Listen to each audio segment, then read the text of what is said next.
Thank you, Irene. This is the November 7, 2022 regular meeting of the Board of Estimate and Taxation. Would you call the roll, please? Mayor Rilling, Present. Mr. Abrams, Present. Mr. Camacho, Here. Mr. Frere, Here. Mr. Gilleret, He's here. He's having Yeah, audio that's- issues. oh, there, thank you. Mr. Casimis?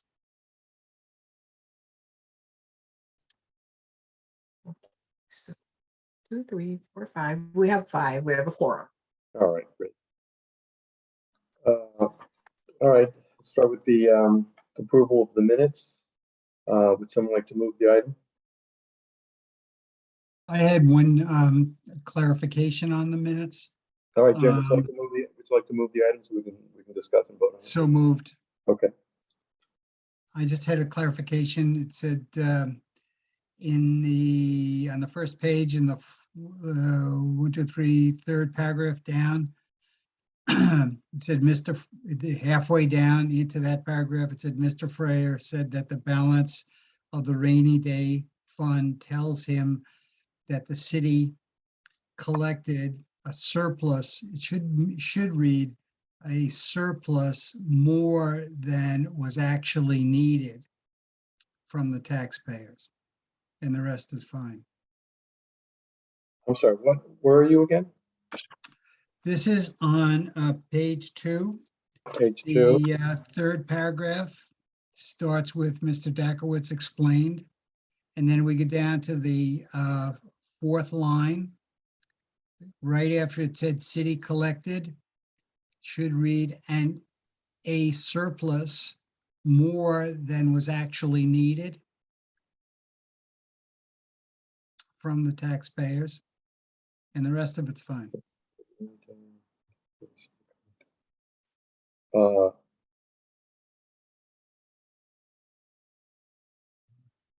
And was there an amount of the surplus? No, because it was in the conversation where we were talking about the rollover. So isn't it enough to say collecting the surplus?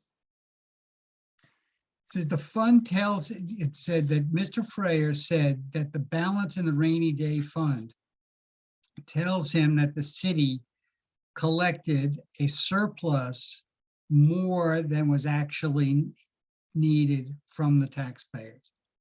That's a conversation we had a couple of times where I said that the taxpayers are paying more because there's a surplus. We didn't spend all the funds that were in the that were budgeted. So that results in a surplus, which means that the taxpayers theoretically overpaid, but the money goes into the rainy day fund, which is a surplus that can be used for other issues that may come up.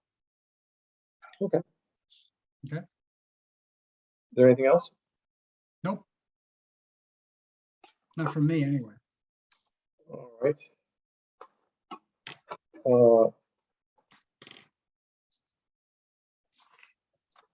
So all in favor of approving the minutes as amended, signify by saying aye. Aye. Opposed? Abstentions? The motion I need to carries. abstain, Ed, because I was not there. Okay, so that's Ed Abrams. Abrams. Okay. I abstain as well. Okay, the mayor abstains and Ed abstains, so the motion carries with the 2 abstentions. Next item on the agenda, there is no special appropriations on the agenda. The next item is the transfer agenda, and I believe the action requested is approving the Office of Building Management's request for operating budget transfer in the amount of $50,000 from account 01-4071-5110 wages and salaries to account 01-4086-5266 buildings account necessary to cover utilities and building maintenance expenses for 98 South Main Street. Would anyone like to move I'll that move item? the item. I'll move the item. All right, the mayor's moved the item. Who would like to discuss? Yeah, we have Alan Lowe here to discuss this and field any questions. Okay. Alan? Hi, good evening. I'm Alan Lowe from Building Management Department. For a number of years, the city been working with the YMCA. Let me go back a little bit further. I'm sorry. 90 South Main Street. For those of you who don't know, it's a used to be a South Norwalk Community Center. Back then, Neon operated the building, but the city has a shared ownership of that building in the event that they no longer operate in the building. So with Neon's departure from the city in terms of operating the building, the city eventually acquired the entire property, and so the city is the current property owner. We own it probably like maybe 5 or 6 years or more by now. At the same time, as the building, generally speaking, is empty for about, I would say, before COVID. We actually, the city went on RFP, and then YMCA submitted a proposal for lease and development of the building for future uses, for community uses. During COVID, that the evaluation in terms of the program and the financial part of it get very challenged. And subsequently, in about a year ago, we started talking about, with the current construction market and cost increases, the project can substantially higher, to the point that the YMCA decided that they no longer be in position to go through with the project. Originally, the city was supposed to transfer the building to them by April 1st of 2022. And so therefore, last year, when I requested operating budget, I put in $20,000 in the operating budget just in case there's something that we need to take care of. But with why no longer interested, the city is looking for a new strategy, what to do with the building, and we'll be working with the mayor on what the community needs are and all. But meanwhile, we continue to operate the building. So our $20,000 in the budget it's probably run out by now. We need $50,000 to get through the rest of the year, especially winter coming and heating costs. We have one tenant in the building, which is AmeriCare. And it's generally speaking, they occupy about 30% of the building, I think it is. But at this time, since we don't have a strategy at this point to what to do with the building, we didn't want to take on any more tenant because then we need to vacate them, as well as operating the building full requires more lease tenant relation management kind of issues. AmeriCare currently using a portion of the building. They take care of the bathrooms and their security and all that. When you have multiple tenants, it becomes an issue in terms of who secure the building, who open the building, locking up. All that becomes the staffing issues and management issue. So right now, we're only one tenant, just speaking, one tenant in the building. I think that's about all I have to say. And the money is coming out from a staff account that we are not using for this fall fiscal cycle. Just for the record, I think the memo that was attached to the request says that there are 2 tenants. There's AmeriCare and Urban Community Action in Norwalk. I believe that's the other tenant. So they're actually Right. Thank you. Yeah, that group. Oh, yeah, this is a different group than. Yeah, it's just too long a story. Yeah, okay, that's fine. I just wanted to correct you. And so, what is the plan? The plan for the building at this point, is it to be is it sold, kept, used, repurposed? I think maybe the mayor, if you don't mind. I think we talked about briefly, but I think it's.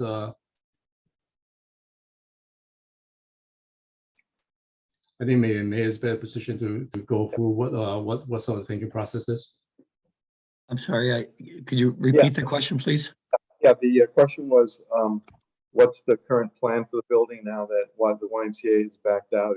Is it to sell it, repurpose it, or do something else? We're working with the Boys and Girls Club of Stanford to try to make this a satellite Boys and Girls Club building or program. And we've been inspecting the building. Mr. Lowe's been involved. We have local people that are interested in making this a Boys and Girls Club. So it's in the initial stages of that, but we anticipate that very soon we'll have some idea as to whether or not it's going to be doable. Okay. And so this $50,000 is just to maintain the operation, given that there are tenants there now, and once the tenants are relocated, the ongoing expense presumably will be a lot less. Generally, it costs around, I would say about $80,000 to run the building, between utilities and everything else. We also do storm removal because it's not covered under the regular cost and regular budget kind of thing. It's a kind of separate building. And also it's a very public street, so we gotta make sure that we have priorities like clean the sidewalk and stuff. So there's other services. I think the cost, if there's nobody in the building, I think it will reduce a little bit because we will keep it minimum heat, but we will still maintain heat and air condition the building, because I think when we don't provide heat or like cut off water and drain down the system and stuff, the building, once you get vacant, it becomes deteriorate really fast. So it's like keeping the building like a bit alive. It's essential because again, you turn it down to 55 degrees or something or less, whatever kind of thing, the building just all of a sudden it just mold and other things becomes to happen. So we will continue to maintain this building at if nobody's in there, probably around 65 degrees and things like that. So there will be still operating expenses and utilities. All right, so to preserve the asset for Yeah, disposition in some other way. yeah. Okay. So it will continue to be operated. All right. Is there any other question? Yeah, so Alan, give me an idea of what the total cost is going to be to maintain that building. And then the second part of that is that the two tenants we have there do they have leases? Are they, how long are those leases going to stay with us? The first question is, I anticipated that it's going to be somewhere around $80,000 to run the building. Because also that included is mechanical repairs and maintenance and stuff, you're changing filters and whatnot. We got elevator in the building that we need to service contract, on and on. So we go, our staff, building management staff, go in there at least, I would say twice a week in terms of just checking on things, roof leak and things like that. So it's about $80,000. The two tenants, America does not have a current lease. I'm in discussion with them to work out a short-term lease. So most likely a 1 or 2 year lease. We haven't gone to the level of detail yet. Well, we did talk about 1 or 2 year lease, but so we don't have a current lease. They're paying some rent. I forgot how much it is. The other group, urban. What's that again, Ed? I'm sorry. Yeah, it's They got some initials. I forgot. yeah, it's Urban Community Action in Norwalk. So You can. That's what it was, right? They do have an agreement. It's part of the settlement or the acquisition of the property. I believe it's 7 years. The agreement lasts 7. I think there's some option to extend, but they currently are not in the building. So there's a minimum rent that we charge, but at the same time they're not in there. So we are looking at that lease. It's kind of a lease, but it's a settlement, more like a settlement agreement that we agree to allow them to use the building at minimum cost kind of thing. So. But they're not using it at all now? No, I believe not. So we really, in essence, only have one tenant. Yeah, that's why when I first mentioned, I keep thinking one tenant because they're not really in the building. They were there beginning for a little while, but like during COVID, they stopped, so they haven't came back in yet. So I don't know, Mr. Mayor, I thought that when we approved this a couple of years ago, that it was almost going to be a done deal with the YMCA. Did they get cold feet here, or they just run out of money, or what happened? No, the original, if you don't mind, the original estimate for the renovations and that they wanted to do came in quite a bit higher than they anticipated. They were not able to have, they were not successful in their capital campaign. They kept asking for extensions, and we felt that continuing to give extensions would put us in a precarious position, because we might give another year and then find out we're back where we began. So I reached out to the Boys and Girls Club of America in Stamford. We have a local entrepreneur who is very involved with the Boys and Girls Club. And we've had several meetings with the executive committee of Boys and Girls Clubs, and there seems to be some interest to provide some programmatic things in that building. We're still working on that. Because as I recall, didn't we also hope, I think the RFP that went out required the fairly significant amount of capital improvements that they were going to do as well? Yeah, let me Yeah, go ahead, Alan. Yeah, the original proposal, the response was the Y was going to contribute, the project was going to be like $4 million. The city has a $1.2 million in this. From $4 million up becomes $6 million on the estimates. But after COVID, when they hired a construction manager, architecture team that went through the design and construction cost estimating, the hard cost around $9.5 million plus soft cost. So the project becomes like 12. So it's substantially different from what they initially. So I don't blame them for having second thoughts about it, because financially it's much different project than what they initially thought it's going to be. So I think that's the scale of the difference. It's probably from up to $6 million to double that amount to like $11, $12 million. So. And Boys and Girls Club didn't blink an eye on that yet, I say. Well, they feel that estimate was rather high.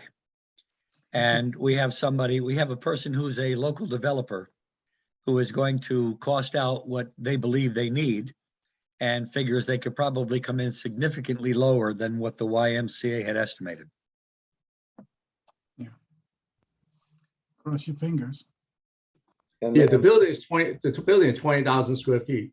So I mean, if you have time, you can do some math around it. I mean, it is a substantial number that the Y is talking about. For whatever reason, it's coming high because, again, we look at some of the cost estimating. Everything has replacing a roof, but then there's co-update involved, on and on, blah blah blah. So, but it's a significant number by cost per square foot to renovate this building in the YMCA's estimates. So is it apples to apples, meaning that the renovations that the Boys and Girls Club would need or anticipate would be the same that the YMCA would need or anticipate, and the only difference is the cost? Or is it that there's a scaled down renovation that the Boys and Girls Club would need as compared to what the YMCA had planned? I think they want to do some value engineering and make some changes. They feel that I don't know why, because that's not in my area, but it might be more in Alan's area, that they felt that the estimates received from the YMCA were significantly higher than they should be. Okay.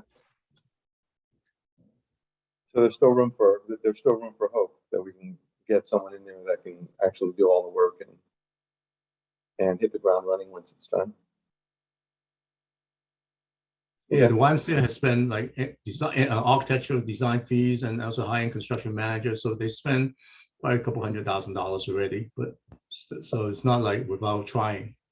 Okay. All right. Is there any more discussion? Nope. All right. Was the item moved? I'm not sure if it was moved. I moved it. Oh, yes, the mayor moved it. Yeah. All right. So all in favor of approving the transfer of $50,000 from wages and salaries to buildings, signify by saying aye. Aye. Aye. Opposed? Abstentions? All right. The motion carries and the item is approved. Thank you very much.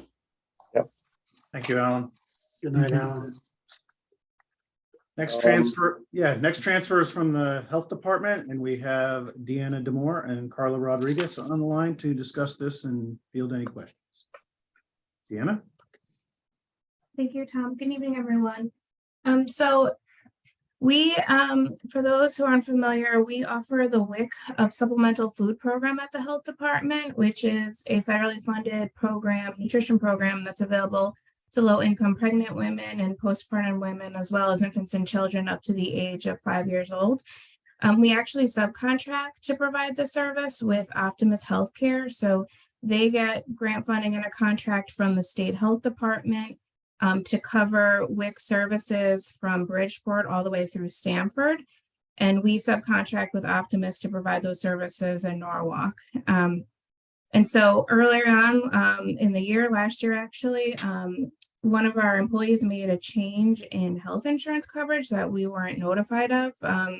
We weren't aware of those changes. And so our budget, we recognize that we would need additional funding to cover some of those overages. And so whenever we do a grant funded program, we budget out health insurance costs, all the different benefits, the wages, all the operating costs. And so it's based on, the different family, single, all the different health insurance plans. And then we are able to then reimburse the city back for those costs.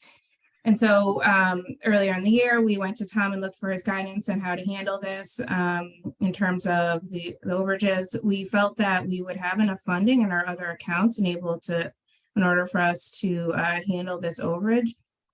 At the same time, we've been advocating to the state health department and Optimus for additional funding, moving forward. But we were able to, thanks to you all, approve a rollover at the last meeting to cover this. And this is to now transfer the funds into the right account in order to pay the overage. We'd already approved this. We just need to now approve the transfer. Yeah, you would approve the rollover from the 22 budget to 23, but at the time of the approval, we did not have a new account number open up specifically for this. So that's why if you look at that chart or the form, it's residing in chemical lab and medical supplies. So now we're taking the rollover amount from there, the $24,000, and putting it into a proper segregated account to highlight this expenditure. So is this increased insurance premium, is that going to continue to be the premium next fiscal year, or is this just a one-time sort of hiccup but there's cheaper insurance out there? So for now, we anticipate the cost would be the same unless we have some staff changes. So for now, this is what we think that it will be. And so we have to figure out, we're in the process, I mentioned, going to the state to advocate for more money so that we're able to cover all these additional costs. If not, then we'll have to, have a discussion with the mayor and everyone to figure out what we want the future of the program to look like. Do we want to, make changes based on, the amount of money that we have available to us? Okay.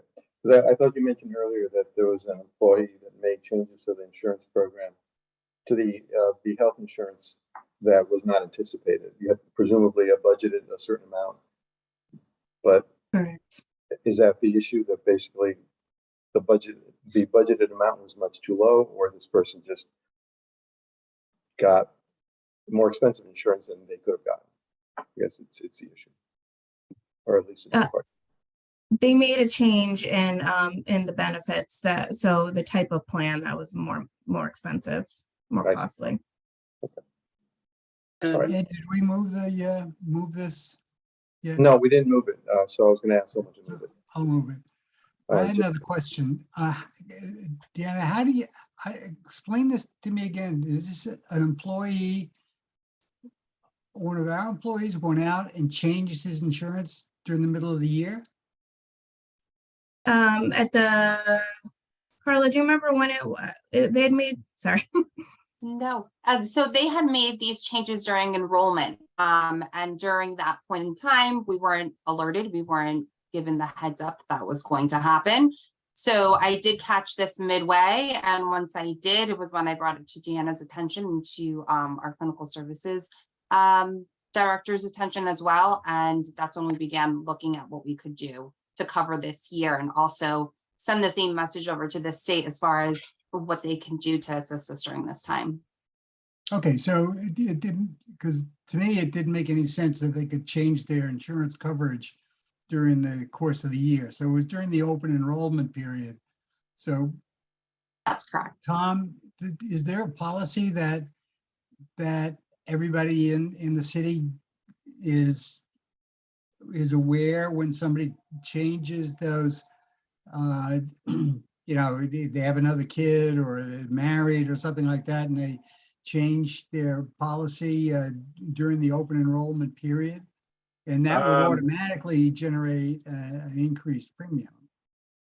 Yeah, I think HR has a roster of what everybody's selections are, whether it's Yeah. single, family, the whole unit.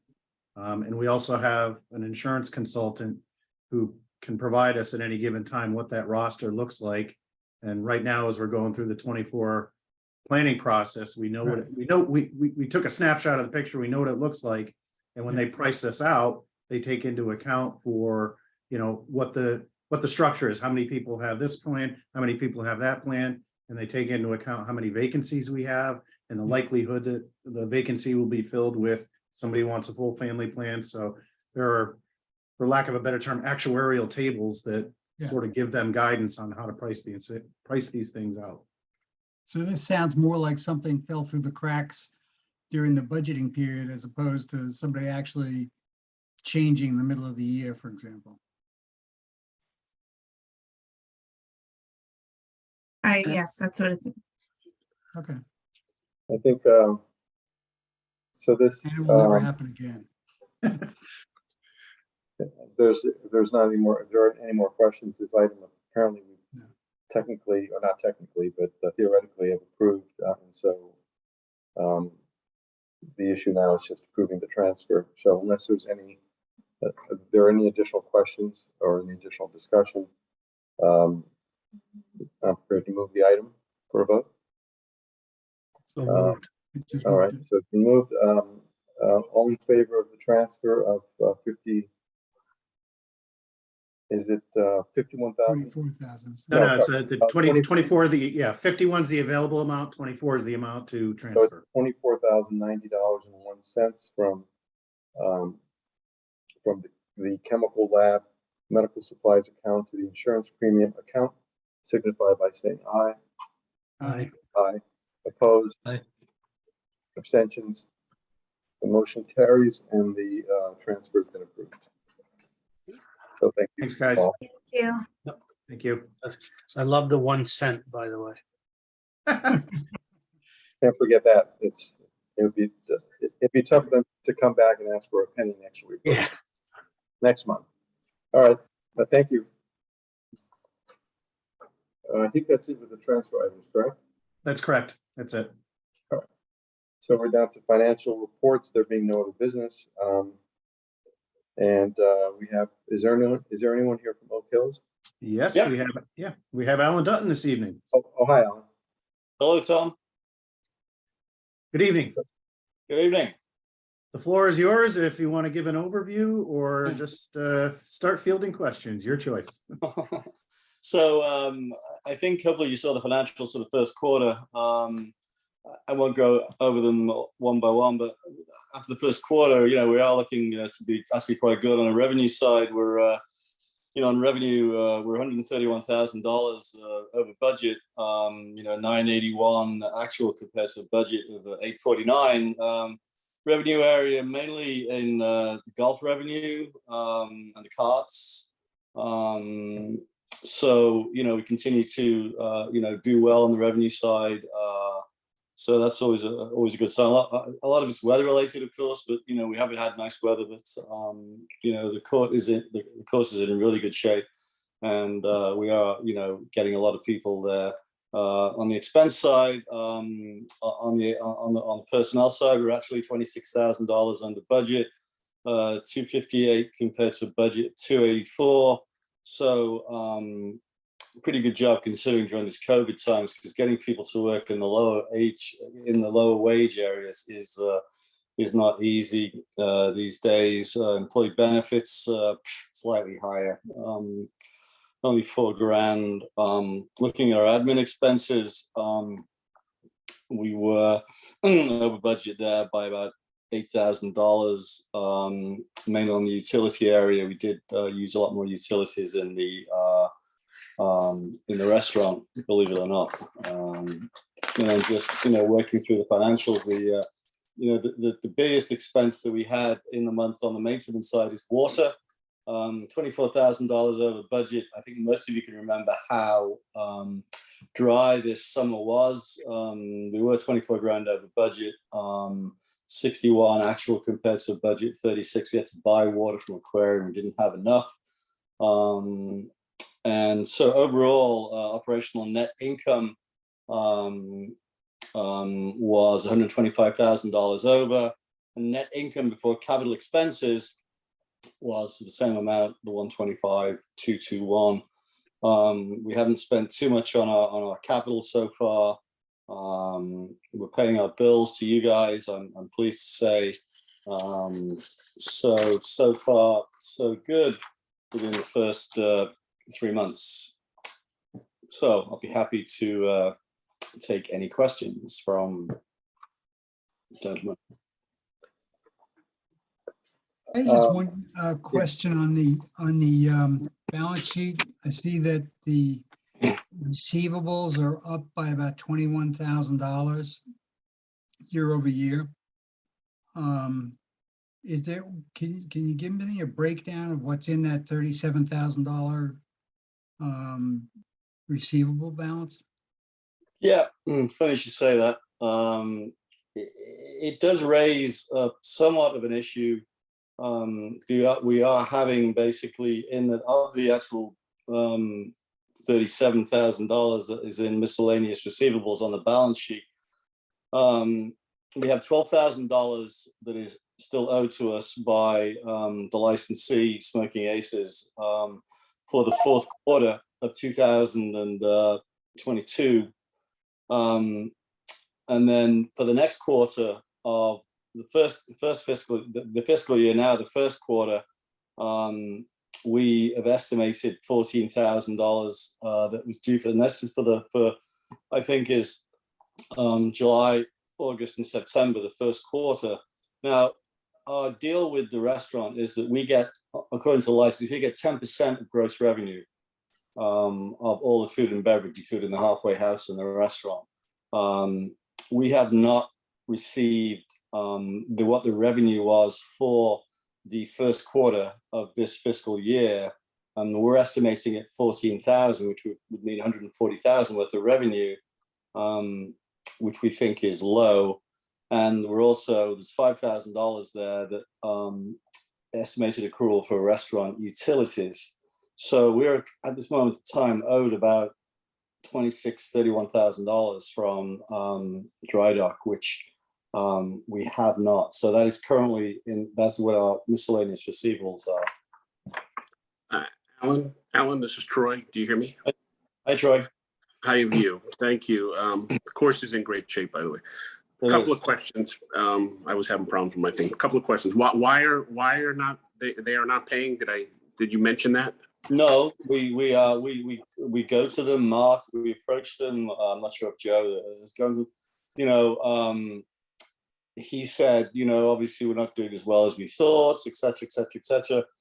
Kind of not our problem, basically, at this moment in time. We have met with him on many occasions to try and see what we can do to help him in the restaurant area in the ways of menus and staffing and other areas. But it's been radio silence for quite a few weeks, unfortunately. That is surprising to hear. I did not know this. I mean, I thought the deal that they were given was a very extraordinary deal, let's put it that way. Whereas they were just not paying rent monthly and they were just giving 10% of their profit, which is a great deal for any businessman to get into, I would imagine. Yes and no, it's on top of us paying for the renovation. You guys paid for the renovations of the place. Correct. So correct. I'm not happy. I'm very surprised and not happy to hear that. Okay, that's on the record. So we are not happy either as a local park authority. What's the game plan? Are you gonna be asking month after month? Is there some We sort of, I sent to Don a list. First of all, Joe and I met with him in August and on a formal basis, and I know a little about these things because I've been managing clubs for many years, retired now, and we gave him a list of things that could help him, basically opening hours, expectations, menus, etc., etc. Then we formalized that in a document.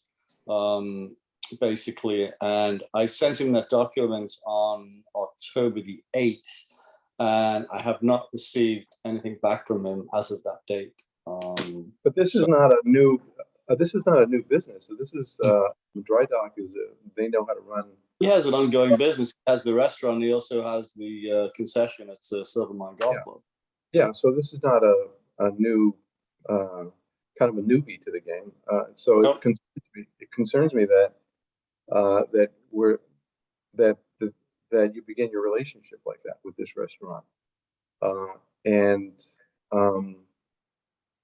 And we're now entering, we're about to enter the winter months where presumably they're going to have less revenue. So, Well, doesn't sound like you must also understand that this is the second year of our agreement. In the first year, we did give them a break. We said we would cap the amount at $60,000, which means we do $600,000 worth of revenue. But unfortunately, during the first year, he made some mistakes. He put a bar in, which was 4 feet too long according to the code, and there was no business done during the summer, which was not really our fault. It was his fault, because basically he took so long to get permits and get the place opened up.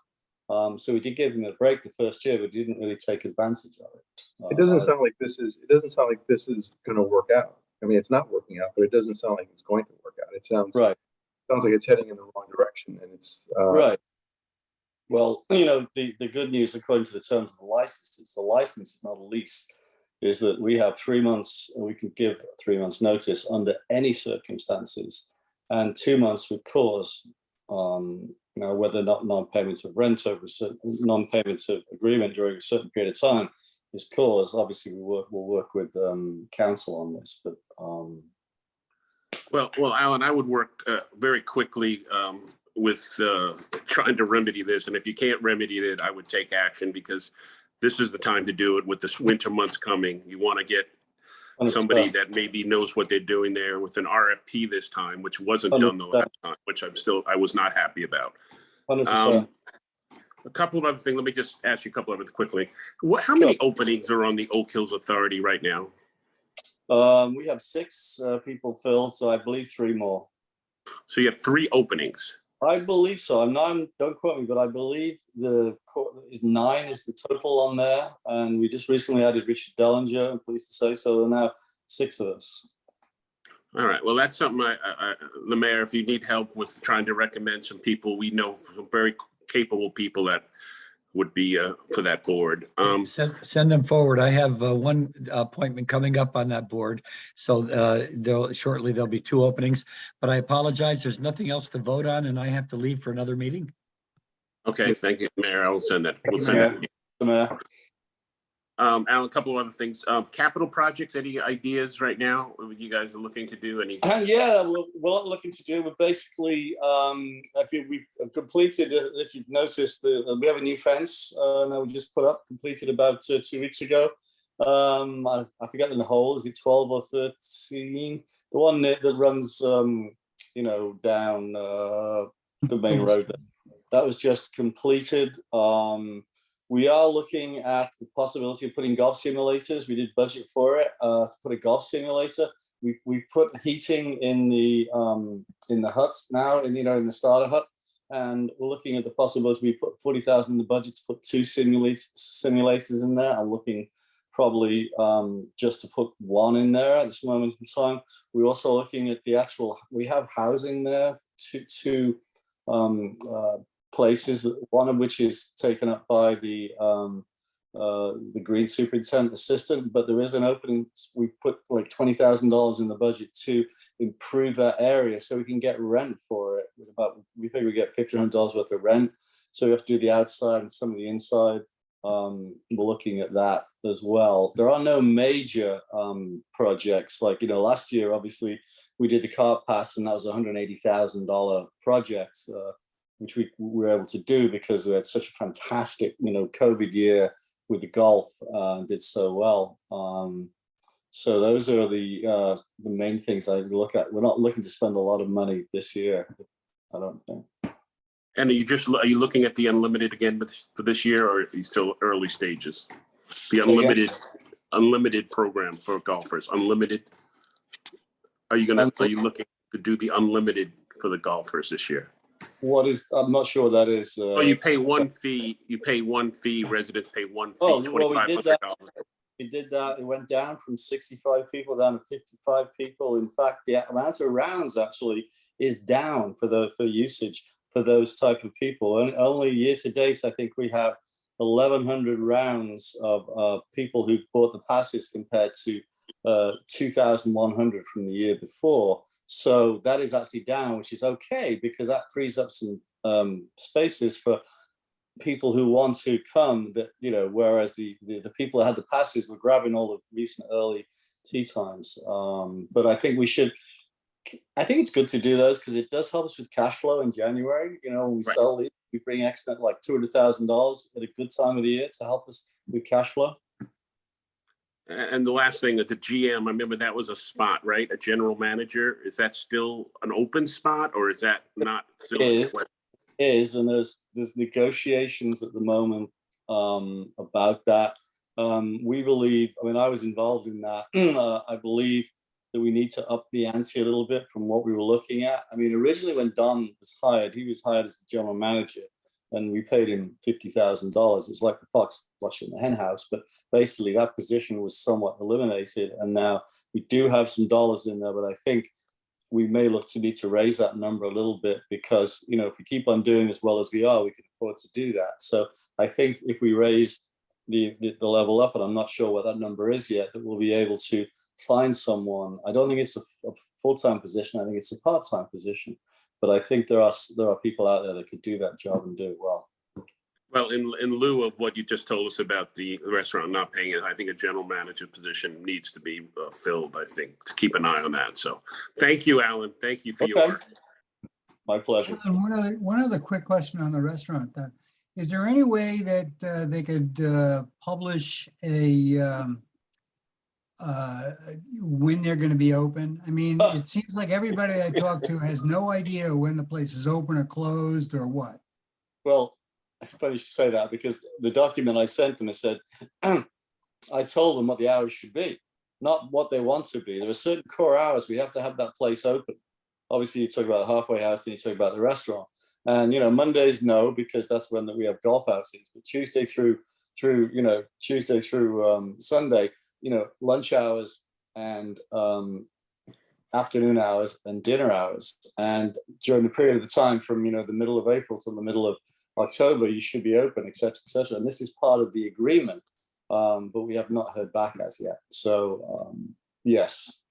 And so when is it? So is it? I think Ed had brought up before. Is it? The clock is ticking here. Are you looking at that October 8th document that you sent him? That we're already 1 month into this thing. That he hasn't even responded.